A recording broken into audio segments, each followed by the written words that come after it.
एक कहावत है कि बकरे की अम्मा कब तक खैर मनाएगी। आज नहीं तो कल पार्टी तो मनाई जाएगी। सवाल है कि क्या पूर्व चीफ जस्टिस डीवाई चंद्रचूड़, जिन्होंने जाते जाते पूरी न्यायपालिका का रायता फैला दिया, क्या अब लपेटे में आने वाले हैं? क्योंकि भारत की राष्ट्रपति द्रौपदी मुर्मू ने पूर्व चीफ जस्टिस के खिलाफ जांच के आदेश दे दिए हैं। क्या है पूरा मामला, किस केस में जांच हो रही है, कौन से गंभीर आरोप पूर्व सीजेआई चंद्रचूड़ पर लगे हैं, पूरी बात एकदम आसान भाषा में बताएंगे और हुजूर के कुछ पुराने कर्मों को भी याद दिलाएंगे कि किस तरीके से इनकी जबान और इनके कार्य दूर दूर तक मेल नहीं खाते थे। मगर एक बात के लिए शाबाशी देनी पड़ेगी कि रिटायरमेंट के कुछ महीने पहले तक हुजूर ने माहौल एकदम टाइट रखा, माहौल बनाए रखा, लोगों को उम्मीद बंधाए रखा। परंतु कहा जाता है कि झूठ की नैया बहुत ज़्यादा देर तक नहीं तैरती और रिटायरमेंट की डेट आते आते सब गुड़गोबर हो गया। अभी का मामला क्या है उस पर तो बात करेंगे ही, इसके साथ ही चर्चा करेंगे जस्टिस यशवंत वर्मा की, जिनके खिलाफ सुप्रीम कोर्ट की इन हाउस जांच हुई और राष्ट्रपति तथा प्रधानमंत्री को रिपोर्ट भेजी गई कार्रवाई करने के लिए। मगर सुप्रीम कोर्ट के ही वरिष्ठ अधिवक्ता कपिल सिब्बल ने इन मामलों को लेकर कुछ गंभीर सवाल उठाए हैं। सवाल तो नफरती बयानबाजी करने वाले इलाहाबाद हाईकोर्ट के जस्टिस शेखर यादव को लेकर भी उठाया गया है। सुप्रीम कोर्ट के ही वरिष्ठ अधिवक्ता और राज्यसभा के सदस्य कपिल सिब्बल बड़े स्पष्ट शब्दों में कई महत्वपूर्ण प्रश्नों को जन्म दे रहे हैं। कोशिश करूंगा एकदम आसान भाषा में आपको बताऊं, देखिएगा कैसे कैसे ये सत्ता अपनों को बचा रही है। मगर उससे पहले आप सभी से एक छोटी सी अपील है, पहली बार है तो चैनल को सब्सक्राइब करके घंटी बजा दीजिएगा टन से। वीडियो को लाइक और शेयर करना जरूरी होता है, ये सारे काम बिल्कुल फ्री है, 2 सेकंड लगता है, अभी निपटा लीजिए। इसके अलावा आपको मालूम है कि हम किसी धन्ना सेठ या राजनीतिक दल के दम पर नहीं चलते, तभी खुलकर आपके मुद्दों पर बात हो पाती है। हमारा काम पसंद आता हो तो इस QR कोड या फिर मोबाइल नंबर का प्रयोग करते हुए जो भी हो सके आर्थिक सहयोग भेजने का प्रयास जरूर करें। बहुत बहुत धन्यवाद। हमारे आपके बीच कुछ लोग ऐसे भी होते हैं जिनके लिए एक कहावत बनी है भोजपुरी में कि बतिया बाय करतुतिया ना, मेहरी बाय घरे खटिया ना, यानी बातें बहुत बड़ी बड़ी हैं, काम एक पैसे का नहीं। ऐसे लोगों का काम सिर्फ यही होता है कि बकैती खूब करनी है, भौकाल खूब मारना है, रिजल्ट कुछ भी नहीं। इस तरह की बातें सुनकर आपको विश्वगुरु की याद आ रही होगी, मगर 140 करोड़ की आबादी में विश्वगुरुओं की कमी थोड़ी न है।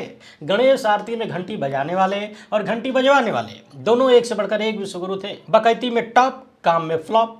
पूर्व चीफ जस्टिस डीवाई चंद्रचूड़ के कार्यों को अगर समझना है तो उनका सिर्फ एक फैसला यानी एक केस को याद कर लीजिए, वो है महाराष्ट्र में सरकार गिरने और विधायकों के योग्य अयोग्य होने का। हुजूर की लगभग 2 साल की चीफ जस्टिस ही निपट गई मगर यह मामला नहीं निपटा पाए। और ध्यान रखिएगा, जब आधा अधूरा ध्यान भटकाऊ फैसला दे भी रहे थे तो कितनी बड़ी बड़ी बातें कह रहे थे, राज्यपाल से लेकर विधानसभा अध्यक्ष तक को लपेट दिया। सोचिए कितनी चिंताजनक बात है कि सुप्रीम कोर्ट यानी देश की सबसे बड़ी अदालत और वहां बैठे सबसे सीनियर जज बार बार विधानसभा के अध्यक्ष को कह रहे थे कि भैया फैसला ले लो, और विधानसभा अध्यक्ष इतनी लंठई दिखाता है कि उसके पास फैसला लेने का टाइम ही नहीं है। हालांकि ये बात हम भी जानते हैं, आप भी जानते हैं, पूरी दुनिया जानती है कि कैसे दिल्ली से बंबई और बंबई से गुवाहाटी खेला चल रहा था। कोई अपनी जबान से कहे न कहे मगर हकीकत सबको मालूम है। जबकि यहीं पर एक बात याद दिला दूं, जस्टिस चंद्रचूड़ की एक बात मुझे शब्दशः और इनकी शक्ल के साथ याद रहती है। शपथ लेने के तुरंत बाद इन्होंने मीडिया से कहा था और देश से वादा किया था कि मैं इस देश का भरोसा न्यायपालिका में बढ़ाने की कोशिश करूंगा,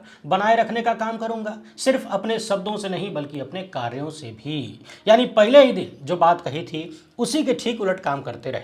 शब्द बहुत अच्छे अच्छे निकाले, यानी बातें बहुत बढ़िया बढ़िया की, मगर कार्य शब्दों से कोसों दूर। बार बार सुप्रीम कोर्ट के भीतर और बाहर से भी ये बात बोलते थे कि न्याय सिर्फ होना नहीं चाहिए बल्कि होते हुए दिखना भी चाहिए। मगर जब आप महाराष्ट्र का केस देखते हैं, मणिपुर का केस देखते हैं, इलेक्टोरल बॉन्ड का केस देखते हैं, राष्ट्रीय सेठ का केस देखते हैं, तो बार बार ये बात समझ में आती है कि न तो न्याय हुआ और न ही न्याय होते हुए दिखा, बल्कि दिखा तो खाली टाल मटोल, ध्यान भटकाओ, टाइम पास करो, भौकालबाजी करो, अपना माहौल टाइट करो। सोचिए चीफ जस्टिस के रूप में लगभग 2 साल का कार्यकाल कितना लंबा है, वो भी अमृत काल के दौरान। यदि हुजूर चाहते तो ये गोदी मीडिया की गंदगी को साफ कर सकते थे, 2-4 लपटझंडिसों को जेल भेजते, कुछ चैनलों पर पाबंदी लगती, उन्हें सजा मिलती तो सब अपने आप ऑन टाइम हो जाते। सब के सब नफरत फैलाना, देश के नागरिकों को आतंकवादी बनाना और अपने ही मुल्क में आग लगाना बंद कर देते। मगर हुजूर गोदी मीडिया पर कंट्रोल नहीं कर पाए, और कर देते तो खुद जाकर भौकालबाजी कैसे करते, यानी उसको सुधार नहीं पाए। बिगाड़ने वाला कौन है ये आप जानते हैं। याद करिए मणिपुर की 2 महिलाओं का नग्न परेड वाला वीडियो जब वायरल हुआ तो हुजूर कितना गुस्सियाए थे, कह रहे थे कि हे सरकार तुम कुछ करोगे कि हम करें। इतना सुनने के बाद ऐसा लगा कि अब तो सुप्रीम कोर्ट सरकार की ऐसी तैसी करेगा, साथ में मणिपुर में शांति ला ही देगा। उस समय न जाने कौन कौन सी कमेटी और क्या क्या तामझाम हो रहा था, और जिस जोशो खरोश से ये सब कुछ शुरू हुआ, क्या आपको लगता है वैसा कुछ रिजल्ट मिला मणिपुर के मामले में? भाजपाई डबल इंजन से तो वैसे भी किसी को कोई उम्मीद नहीं थी, मगर सुप्रीम कोर्ट ने जो उम्मीद जगाई उसे धीरे धीरे सवेरे सुला दिया। ठीक है, इन्होंने फैसला दिया, इलेक्टोरल बॉन्ड का मामला खुला और मोदी सत्ता का सबसे भयंकर भ्रष्टाचार सामने आया, यानी चोरवा पकड़ा गया और चोरी पकड़ी गई। आरोप लगे, मगर हुजूर से कहा गया कि अगर चोरी पकड़ी गई है तो चोर को सजा भी तो दीजिए। तो सुप्रीम कोर्ट अपने हाथ पीछे खींच लेता है। क्या आप इसे न्याय कह सकते हैं? क्या यहाँ पर न्याय होता हुआ दिख रहा है? तो इस तरह के तमाम मामले थे। इनकी चीफ जस्टिस के दौरान ही देश में लोकतंत्र संबंधित, चुनाव संबंधित, बोलने की आज़ादी से संबंधित तमाम मामले चलते रहे। उमर खालिद जैसे तमाम नौजवान आज भी जेल में बंद हैं, कोई पूछने वाला नहीं है, न सुनवाई होती है न जमानत। 5-5, 6-6 साल से ये लोग जेलों में बंद हैं। उसी दौरान जस्टिस चंद्रचूड़ सुप्रीम कोर्ट के चीफ जस्टिस थे। टीवी कार्यक्रमों में जाकर बहुत बड़ी बड़ी बातें किया करते थे, मगर उन्होंने भी हिम्मत नहीं दिखाई, ये पता लगाने की कोशिश नहीं की कि उमर खालिद जैसे नौजवानों को न्याय क्यों नहीं मिल रहा है। बहरहाल, पिछले दिनों हमने आपको बताया था कि पटना हाईकोर्ट के रिटायर्ड जस्टिस राकेश कुमार ने भारत के राष्ट्रपति को एक पत्र लिखा और इस पत्र में लिखा गया कि हमारे देश के जो 50वें मुख्य न्यायाधीश हुए DY चंद्रचूड़, उन्होंने अपने कार्यकाल के दौरान एक मामले में बहुत ज़्यादा सक्रियता दिखाई। यूँ समझिए कि एक ऐसा मामला था जब इन्होंने बहुत ज़्यादा एक्टिव होकर काम किया और वो भी छुट्टी के समय। अब इन पर यह गंभीर आरोप लगा है कि संभवतः इन्होंने अपनी शक्तियों का दुरुपयोग किया। पूर्व CJI चंद्रचूड़ के खिलाफ ये शिकायत उनके रिटायरमेंट की डेट के ठीक 2 दिन पहले यानी 8 नवंबर 2023 को दायर किया गया था। इसमें यह आरोप लगाया गया कि जस्टिस चंद्रचूड़ ने सुनवाई के लिए एक मामले को लिस्ट करने में यानी सूचीबद्ध करने में अति सक्रियता दिखाई थी। इसके साथ ही इस केस में CBI जांच की मांग की गई। पटना हाईकोर्ट के पूर्व जस्टिस राकेश कुमार ने आरोप लगाया कि पूर्व CJI चंद्रचूड़ ने कार्यकर्ता तीस्ता सीतलवाड़ की जमानत याचिका पर सुनवाई के लिए एक ही दिन में 2-2 बार विशेष पीठ का गठन किया। तीस्ता सीतलवाड़ पर अदालत में दूसरों को गलत तरीके से फंसाने के लिए फर्जी दस्तावेज तैयार करने का आरोप है। पटना हाईकोर्ट के जस्टिस राकेश कुमार ये दावा करते हैं कि जब मामला पहली बार बेंच के सामने आया था तो जज इस बात पर सहमत नहीं हो पाए थे कि जमानत दी जाए या नहीं, इसलिए यह मामला वापस चीफ जस्टिस के पास भेजा गया और चीफ जस्टिस चंद्रचूड़ ने उसी दिन दूसरी बेंच बनाई और दूसरी बेंच ने तीस्ता सीतलवाड़ को जमानत दे दी। ये सारी घटना 1 जुलाई 2023 को हुई, जबकि उस दिन सुप्रीम कोर्ट छुट्टी पर था। हालांकि यहाँ एक बात हम सबको मालूम होनी चाहिए कि भारत के चीफ जस्टिस के पास यह अधिकार होता है तय करने का कि किस मामले की सुनवाई कब होगी, इसलिए उन्हें मास्टर ऑफ द रोस्टर कहा जाता है। वे चाहें तो तत्काल सुनवाई के लिए बेंच बना सकते हैं, छुट्टी के दौरान भी और आधी रात को भी, किसी भी समय। इतिहास में ऐसे तमाम उदाहरण भी मौजूद हैं जहां छुट्टियों में सुप्रीम कोर्ट ने कई महत्वपूर्ण मामलों की सुनवाई की। अभी पूर्व CJI चंद्रचूड़ के खिलाफ पावर के दुरुपयोग का आरोप लगाया गया है। हालांकि उनके पास विशेष परिस्थितियों में ऐसा निर्णय लेने का विवेकाधिकार था। तो कुल मिलाकर इसी मामले में CBI जांच की मांग की गई थी। अब लॉ चक्र के अनुसार सूत्रों के हवाले से पता चला है कि राष्ट्रपति भवन ने पहले ही जांच के आदेश दे दिए हैं और जांच की फाइल राष्ट्रपति से कानून मंत्रालय और फिर कार्मिक एवं प्रशिक्षण विभाग के पास पहुंच गई है, जो कि न्यायाधीशों सहित अन्य अधिकारियों के सर्विस के मामले को संभालता है। अब सवाल यह है कि पूर्व चीफ जस्टिस के मामले में भी क्या उसी गति से जांच होगी जैसे आम आदमी के मामले में हो जाती है, अन्य लोगों के मामले में हो जाती है, और आरोप सही पाए गए तो क्या उन्हें जेल भी भेजा जा सकता है? लॉ चक्र ने यह सवाल उठाए हैं। कानूनी विशेषज्ञों का मानना है कि यह सिर्फ नैतिकता की बात नहीं है, नैतिकता का ही मामला नहीं है, बल्कि संवैधानिक महत्व का मामला भी है। यह मुद्दा न्यायिक पारदर्शिता और जवाबदेही से जुड़ा है। यह अलग बात है कि अपने कार्यकाल के दौरान CJI चंद्रचूड़ ने अक्सर जमानत और कानूनी निष्पक्षता के महत्व के बारे में बात की थी। जैसा कि हमने बताया, हुजूर की बातें बहुत बढ़िया थी। अक्सर कहा करते थे कि जमानत नियम है और जेल अपवाद है, इसका पालन किया जाना चाहिए। जमानत को लेकर ही इन्होंने कहा था कि जिन लोगों को ट्रायल कोर्ट से जमानत मिलनी चाहिए उन्हें वहां जमानत नहीं मिल पा रही है। इसके बाद इन लोगों को हाईकोर्ट का दरवाजा खटखटाना पड़ता है। एक बार इन्होंने ये भी कहा था कि न्यायपालिका की स्वतंत्रता का मतलब हमेशा सरकार के खिलाफ फैसला देना नहीं होता है। जमानत के मामले पर यह भी कहा कि मैंने ए से अर्नब से लेकर जेड से जुबैर तक सभी को जमानत दिया। मगर सवाल यह है कि क्या अर्नब के कांड और जुबैर के काम की तुलना एक साथ की जा सकती है? ये बात ठीक वैसे ही हो गई जैसे अभी जस्टिस सूर्यकांत ने, जो होने वाले चीफ जस्टिस हैं, उन्होंने प्रोफेसर महमूदाबाद के मामले में उनको जमानत तो दी मगर कई पाबंदियां लगा दी, जबान बंद कर दिया, विदेश नहीं जा सकते, और तो और उनके समर्थन में लोगों को आवाज उठाने से भी रोका। और दूसरी तरफ कर्नल सोफिया कुरैशी को आतंकवादियों की बहन कहने वाले भाजपाई मंत्री विजय शाह को डांट फटकार के छोड़ दिया। कहने को यह भी कह सकते हैं कि हमने दोनों मामलों में जांच के लिए कमेटी बना दी। मगर सवाल है कि प्रोफेसर महमूदाबाद ने जो कहा वो देश हित का था, वो देश की असल सच्चाई है। क्या उसकी तुलना भाजपा भाजपा के नफरती मंत्री से की जा सकती है, जिसने विशुद्ध हिंदी में भारत की सैन्य अधिकारी को, महिला अधिकारी को गाली दिया। तो कुछ ऐसा ही हाल चंद्रचूड़ साहब का भी था। कह दिए कि हमने अर्नब से लेकर जुबैर तक को जमानत दिया।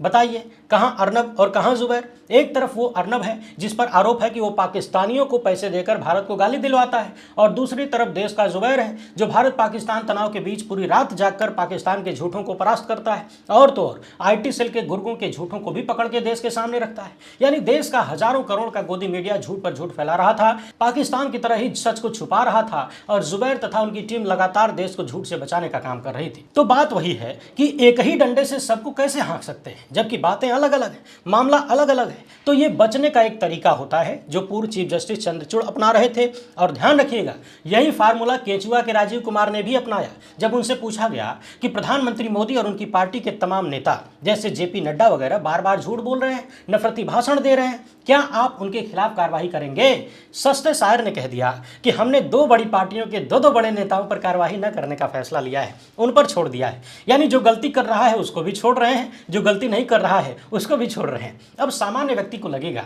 कि अच्छा बात तो सही है, मगर यहाँ बात बहुत ही गलत है, इतनी गलत है जो कि कल्पना से भी परे, और इसी फार्मूले से पूरा सिस्टम चल रहा है। मैंने दनादन 3 उदाहरण आपको दिखा दिया, बता दिया, पूर्व CGI से लेकर होने वाले CGI तक और केंचुआ वाले सस्ते शायर तक, सब अमृतकाल में एक ही सूत्र पर बंधे हुए हैं। अब देखना यह है कि यदि भारत की राष्ट्रपति ने जांच का आदेश दे दिया है तो इस जांच में क्या निकलता है और जांच के बाद क्या होता है, क्योंकि कानूनी जानकार ये भी सवाल उठाने लगे हैं कि अगर जांच में गलती पाई गई तो क्या जेल भी हो सकती है। हालांकि ये बातें बहुत दूर की हैं, पहले जांच तो हो, क्योंकि अमृतकाल में जांच किसी चीज को सामने लाने के लिए, किसी की गलती पकड़ने के लिए, सजा देने के लिए नहीं होती है। उस जांच के दम पर अपनी रोटी सेकने के लिए होती है। विपक्षी नेताओं पर जांच कराओ, उनकी अपनी पार्टी में शामिल कर लो, अधिकारियों और जजों की जांच कराओ, मनमाफिक फैसले पाओ। अभी हाल ही में सुप्रीम कोर्ट के वरिष्ठ अधिवक्ता प्रशांत भूषण ने विदेश में जाकर भारत की न्यायपालिका के बारे में जो कहा और बताया कि जजों के बेटों को जेल भेजने की धमकी देकर डराया जा रहा है, खासकर उन जजों को जो चीफ जस्टिस बनने वाले हैं उनको डराया जा रहा है, तो बाकी की कहानी आप खुद सोच लीजिए। वैसे भी जो मोदी सत्ता खुलेआम देश की 20% आबादी को गाली देने वालों के साथ खड़ी नजर आए, उनसे आप क्या उम्मीद करेंगे? इस मामले में सुप्रीम कोर्ट के ही वरिष्ठ अधिवक्ता कपिल सिब्बल ने पूछा है कि राज्यसभा के सभापति जगदीप धनखड़ ने इलाहाबाद हाईकोर्ट के जस्टिस शेखर कुमार यादव के खिलाफ महाभियोग प्रस्ताव लाने के नोटिस पर कोई कार्रवाई क्यों नहीं की। आपको बता दें कि हाल ही में खबर आई थी कि सुप्रीम कोर्ट के पूर्व चीफ जस्टिस संजीव खन्ना शेखर यादव के मामले में जांच करवाना चाहते थे। उन्होंने कदम भी आगे बढ़ा लिया था, मगर राज्यसभा से एक चिट्ठी भेजी गई और चिट्ठी जाने के बाद जांच पर रोक लग गई। इसलिए कपिल सिब्बल आरोप लगा रहे हैं कि जगदीप धनखड़ यानी उपराष्ट्रपति यानी सरकार जस्टिस शेखर यादव को बचाने की कोशिश कर रही है, उस जस्टिस शेखर यादव को जिन्होंने साल 2024 में सांप्रदायिक भाषण दिया था। वैसे भी बहुत पहले ही जब यूपी के मुख्यमंत्री ने शेखर यादव के समर्थन में बयान दिया तो बात साफ थी कि होना कुछ वो नहीं है। उधर दिल्ली हाईकोर्ट के जज जो अब इलाहाबाद हाईकोर्ट में है, जस्टिस यशवंत वर्मा, जिनके घर पर करोड़ों का जला हुआ कैश पाया गया था, पूर्व CGI जस्टिस संजीव खन्ना ने इन हाउस जांच कराई, उसकी रिपोर्ट राष्ट्रपति और प्रधानमंत्री को भेजा, कहा कि कार्रवाई करिए। हालांकि यशवंत वर्मा से इस्तीफा मांगा गया था, लेकिन उन्होंने इस्तीफा देने से इनकार कर दिया। वैसे जस्टिस शेखर यादव ने भी सार्वजनिक रूप से माफी मांगने का वादा तो किया था, लेकिन माफी मांगी नहीं, क्योंकि सर पे बहुत बड़े बड़े लोगों का हाथ है। भरोसा मिला होगा कि अरे तुमको बचा लेंगे, माफी काहे मांगोगे, मुसलमानों को गरियाए ही तो हो। बहरहाल अब जस्टिस यशवंत वर्मा के बारे में, उनके मामले में सीनियर वकील कपिल सिब्बल का कहना है कि इन हाउस रिपोर्ट के आधार पर जस्टिस यशवंत वर्मा को हटाना असंवैधानिक होगा। पत्रकारों से बातचीत में कपिल सिब्बल ने बताया कि संसदीय कार्य मंत्री किरेन रिजिजू ने जस्टिस वर्मा के खिलाफ महाभियोग प्रस्ताव लाने के लिए कई राजनीतिक दलों से संपर्क किया था। अब पता चला है कि सरकार कह रही है कि वे इस मामले को न्यायाधीश जांच अधिनियम के तहत नहीं भेजना चाहते और वे भारत के राष्ट्रपति को भेजी गई इन हाउस रिपोर्ट के आधार पर जस्टिस वर्मा को हटाना चाहते हैं। कपिल सिब्बल कहते हैं कि मैं इस सरकार को चेतावनी देता हूं, अगर वे ऐसा करने की कोशिश करते हैं तो ये पूरी तरह से असंवैधानिक होगा। यानी सिब्बल जी का कहना है कि जो न्यायाधीश जांच अधिनियम है उसके तहत कार्रवाई हो, न कि इन हाउस रिपोर्ट के आधार पर। आगे इनका कहना है कि अगर सरकार ऐसा कुछ करती है, यानी इन हाउस रिपोर्ट के आधार पर जस्टिस वर्मा को हटाती है, तो इसका विरोध करेंगे। इस तरह की मिसाल न्यायिक स्वतंत्रता के लिए बहुत ही बड़ी बड़ी खतरा होगी और ये न्यायपालिका को नियंत्रित करने का एक अप्रत्यक्ष तरीका है। सुप्रीम कोर्ट के वरिष्ठ अधिवक्ता कपिल सिब्बल ने जस्टिस वर्मा और जस्टिस शेखर यादव के मामलों से निपटने के तरीकों के संबंध में भी सरकार पर भेदभाव करने का आरोप लगाया है। आपको बता दें कि कपिल सिब्बल पूर्व कानून मंत्री भी रहे हैं और इन्होंने भी सवाल उठाया कि क्या सभापति को सुप्रीम कोर्ट के नाम ऐसा लेटर लिखना चाहिए था। शेखर यादव को बचाने के लिए इन हाउस प्रक्रिया सुप्रीम कोर्ट की अपनी प्रक्रिया है, इसका महाभियोग प्रस्ताव से कोई संबंध नहीं है। यहां दो मामले हैं, ध्यान रखिएगा। एक मामला है जस्टिस वर्मा का, जिनके घर पर जला हुआ कैश मिला था करोड़ों का, और जस्टिस वर्मा लगातार कहते रहे कि यह कैश उनका नहीं है, उन्हें फंसाया गया है। तो सवाल यह भी हो सकता है कि क्या कोई बहुत बड़ा आदमी है, इनको फंसाकर किसी तरह की सजा देना चाहता है। अगर इन्होंने फंसाए जाने का आरोप लगाया है तो सोचिए कि हाई कोर्ट के जज को फंसाने वाला कितना पावरफुल होगा। क्या इसलिए कपिल सिब्बल कह रहे हैं कि जो न्यायाधीश जांच अधिनियम है उसके तहत इस मामले को देखा जाए, इन हाउस रिपोर्ट के आधार पर नहीं। जस्टिस शेखर यादव के मामले में कपिल सिब्बल ने साफ साफ कहा और सवाल पूछा कि क्या सरकार शेखर यादव को बचाने की कोशिश कर रही है, क्योंकि इन्होंने विश्व हिंदू परिषद के कार्यक्रम में हाईकोर्ट परिसर में भाषण दिया था। कपिल सिब्बल बार बार सवाल कर रहे हैं कि राज्यसभा के सचिवालय ने आखिर क्यों चीफ जस्टिस को पत्र लिखकर जस्टिस यादव के खिलाफ जांच न करने को कहा। क्यों कहा गया कि उनके खिलाफ महाभियोग याचिका लंबित है और फैसला लेने का अधिकार राज्यसभा का है, सरकार का है, संसद का है। इन दोनों का आपस में कोई संबंध नहीं था और अभी तक महाभियोग प्रस्ताव को स्वीकार भी नहीं किया गया, यानी कहीं न कहीं गलत तथ्य प्रस्तुत किया गया। 6 महीने हो गए, केवल हस्ताक्षरों का सत्यापन किया जा रहा है। कपिल सिब्बल कहते हैं कि राज्यसभा में विपक्ष के 55 सांसदों ने 13 दिसंबर 2024 को महाभियोग प्रस्ताव के लिए नोटिस दिया था, मगर अब तक कुछ भी नहीं हुआ। सीनियर वकील का कहना है कि या तो इस मामले में कोई कार्रवाई नहीं की जाएगी या ये लोग महाभियोग नोटिस के कुछ हस्ताक्षरों को अस्वीकृत कर देंगे और प्रस्ताव को खारिज कर देंगे, ताकि हम सुप्रीम कोर्ट जाएं और इसमें समय लगेगा, जिससे यह सुनिश्चित हो जाएगा कि शेखर यादव 2026 में रिटायर होंगे। सोचिए कपिल सिब्बल जो कह रहे हैं वो कितना खतरनाक है। एक नफरती भाषण देने वाले जज को बचाने के लिए किस तरीके से पूरा का पूरा भाजपाई सिस्टम लगा पड़ा है। सबकी प्लानिंग ये नजर आती है सिब्बल जी के अनुसार कि शेखर यादव 2026 में रिटायर होने वाले हैं, तब तक इनको किसी भी तरीके से बचाए रखा जाए, मामले को टाला जाए। यदि ऐसा है तो सोचिए भारत की न्यायपालिका, न्याय व्यवस्था और पूरा सिस्टम किस रास्ते पर चल रहा है। देश का उपराष्ट्रपति एक जज के मामले में जांच को रुकवा देता है और दूसरे जज के मामले में कहता है कि समय से जांच नहीं हो रही है। जब सुप्रीम कोर्ट राष्ट्रपति और राज्यपालों से कह देता है कि भैया समय से काम कर लो, तो राष्ट्रपति यानी उपराष्ट्रपति नाराज हो जाते हैं, सुप्रीम कोर्ट की पावर के बारे में पूछने लगते हैं, अधिकार के बारे में पूछने लगते हैं, जबकि इन्हें खुद ही अधिकार नहीं है कि इस तरह की बातें करें, यानी अपने अधिकारों को भुलाकर दूसरों के अधिकारों की पड़ताल करते हैं। वैसे जगदीप धनखड़ साहब बहुत ईमानदार व्यक्ति हैं, इनकी ईमानदारी देखनी हो तो राज्यसभा की कार्यवाही देखिए, सब कुछ शीशे की तरह साफ हो जाएगा और ईमानदारी किसके प्रति है वो भी साफ हो जाएगा। उम्मीद है आपको वीडियो पसंद आई होगी। पहली बार है तो चैनल को सब्सक्राइब करके घंटी बजा दीजिएगा टन से। फिलहाल इतना ही, हमसे जुड़ने के लिए बहुत बहुत धन्यवाद। जय हिंद।